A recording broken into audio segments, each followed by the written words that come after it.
guys stop me, okay? No, by all means, Doc, go. Okay. Because this is good. John, can I ask you one thing right here? Yes. I remember reading an explanation on one of Cliff High's documents, and he talked about his 50% accurate. And I remember enough to say that he talked about 50% not meaning 50% as you would toss a coin up into the air. When it was 50% of what he wrote, but 50% was actually 75%.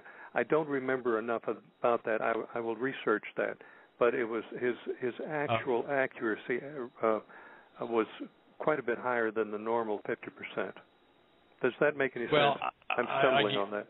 Yeah, it does, and I'm glad you're talking about that because I don't want the concept that the entire report might half of it might not be accurate.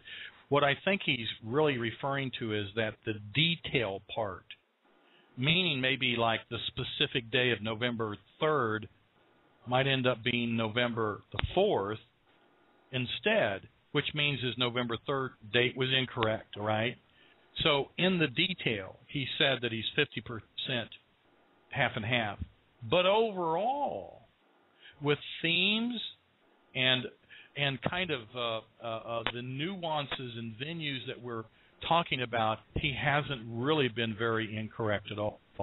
So, but you know, you and I mean, and what I think he's trying to say, don't hold me to the 3rd, it might be the 4th of November. But golly, to predict it even one day is pretty darn good. I mean, I think what he's saying is I can give you the season, but I can't give you the day of the week. When I try and give you the day of the week, I might miss it a little bit, but I'm pretty accurate when I come onto the bullseye, and I just don't get in the X ring, you know. Maybe only half the time do I get that center of the bullseye, but I'm on the bullseye a great deal of the time. I think that's probably what you're referring to. So I also don't want to, you know, convey that he's saying only half his stuff is accurate. So does that make sense? Yes, I think overall he's amazingly accurate in his work. Yeah.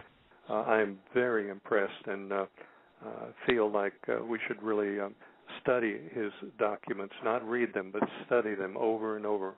I think it'll benefit everybody. And we might give out his website if people would like to go over there and look at it. halfpasthuman.com. halfpasthuman.com. I think it's advisable. I think people should actually go over there. I mean, it's a low investment. You know, it's just a $10 bill, I think, and you can get the report. I recall. Yes. I mean, and as far as I'm concerned, it's just a tool. It's well worth the investment, I think, too. Yes, it is. It's quite a bit of other information available on his site, other papers, other comments, in addition to the published webbot. But go ahead, John. We're listening to you.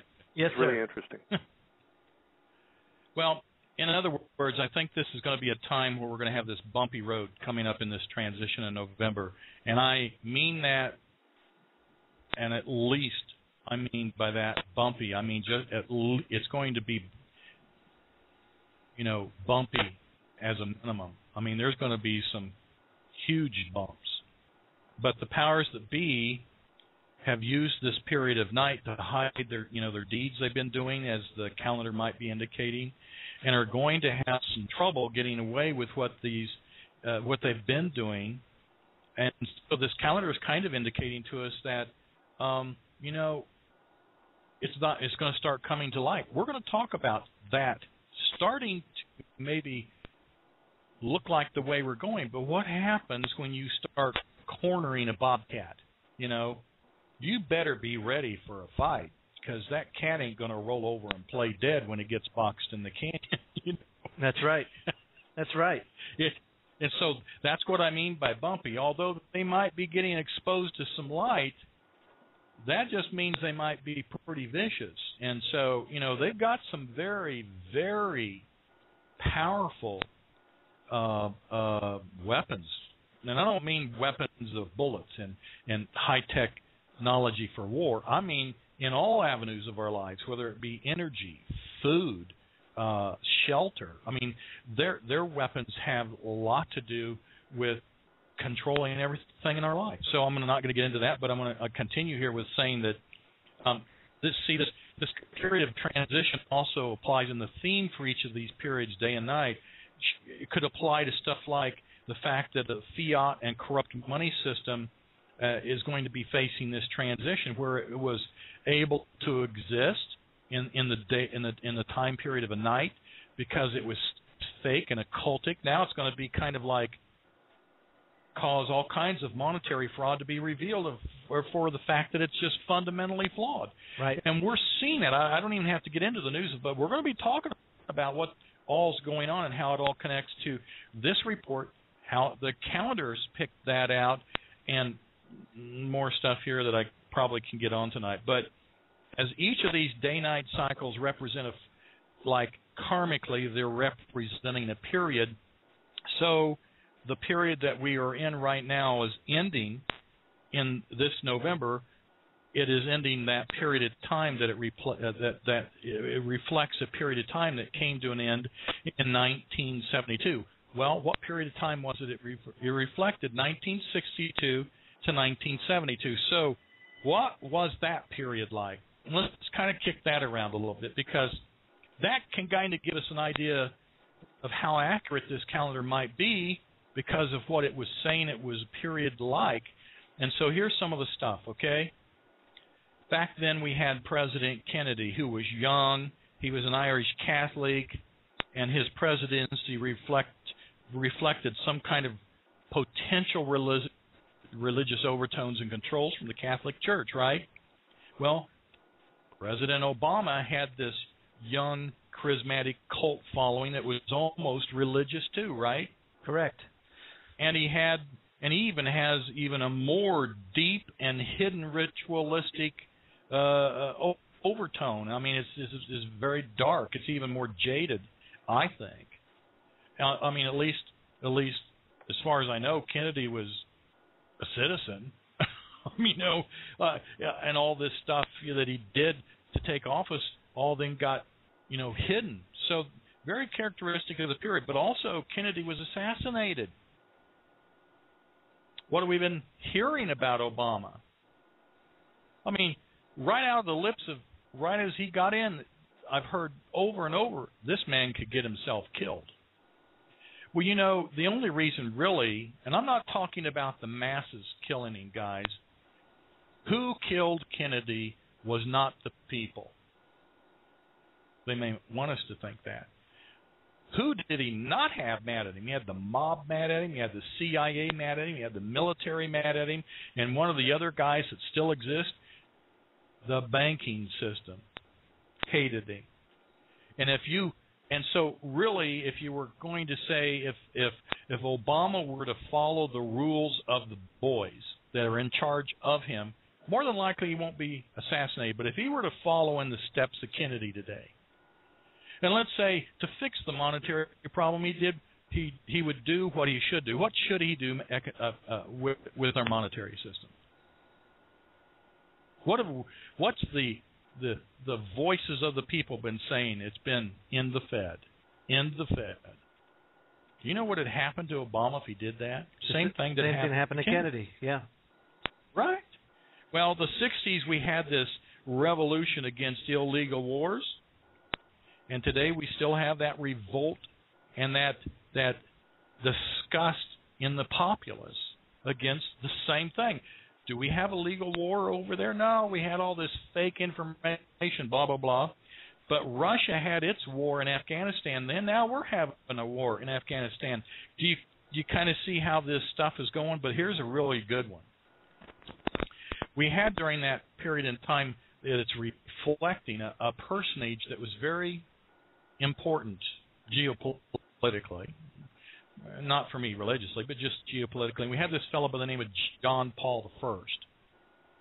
John Paul I lasted, I really don't recall the exact number of days, but he only lasted like 30 days. And he was murdered. He was poisoned. And the understanding that I have from that is that he launched an investigation into the Vatican Bank, and they weren't going to have it and killed him. Guess what's going on right now? What just erupted? Money laundering at the Vatican Bank. So we're seeing that this calendar that tells us these, it didn't tell us it was going to be the Vatican. It told us that the situations involved had these overtones and connected a certain period of time. In other words, on the calendar, it would be like this group of this 10-year period of time would now be manifesting within a 1-year period of time in the night of the sixth night. And now we're headed into the 7th day. So the end of the Fed and the anti-military industrial complex would be a good way of kind of trying to sum up what it was like in 1962 to 1973. And I think that, kind of would tell us, fiddle with the money, get yourself killed, right? And we've got to say, golly, I mean, the Federal Reserve and the industrial complex, they're partners. The one works with the other. I mean, it's much more lucrative to blow things up and go down to the fireworks stand and spend $1 million and blow it up and then go ask for some more money, isn't it? I mean, if you build a house, it's there to stay. You don't have to build it again. And so what they've done is the central banking system with the military industrial complex, they've just been robbing our wealth. You and I should have had our parents' homes. We should have inherited them tax-free. Or they should have sawed off a part of their property, and we should be handing down our inherited wealth to our children. We shouldn't be remanufacturing it, and the reason we do is because they steal it from us. So today, we are doing the same thing. We're kind of like uniting around an anti-fiat monetary agenda and its partner, the military-industrial complex. Now, let's kind of hop over then and talk about the webbot report. Now, John, may I add something to your comment? Think of it as, rather than our wealth, think of it as our labor, the labor of our work, expressed in 1, 2, 5, 10, 20, 50, 100 numbers on green pieces of paper that have no value. That enables the government to extract a percentage of our labor through those numbers called tax. We actually are giving our labor to them, and that meets the definition of slaves. Now, think about that and tell me if I'm wrong. No, that's exactly right. And the wealth that I refer to is the real wealth. I don't mean a piece of paper. I mean the house, the dirt, the crops. Your parents die in an accident. What do they leave you? That Federal Reserve notes? Our labor. Our labor is put into and that's that. Right. So it actually makes a slave through the green pieces of paper that they call Federal Reserve notes that we're compelled to use, even though it's not government. It's a private paper. Private. Sure, and they steal our labor through a hidden agenda. Yeah. I agree. So it's something akin to slavery. It's a beautiful system of conning the people, and most people don't know it, and they wouldn't believe it if you told them. Well, it's so simple too. It's just kind of hard to understand that. Why didn't I hear about this? Well, because they're in control of the educational system. They don't want you to hear about it. I mean, today, how many people actually hear about the Federal Reserve as a business administration major? Nothing. You don't get told about it. You might have heard about it, but that you don't think of it in the same way that you and I think of it as a private. They don't tell you it's a private corporation. They just say, well, the Federal Reserve's there to print our money, or and actually they don't even do that. We do as a government. Well, the general information from the webbot report is a report that was issued in August, an August report, And the general information on it, it kind of gives an outline at the first.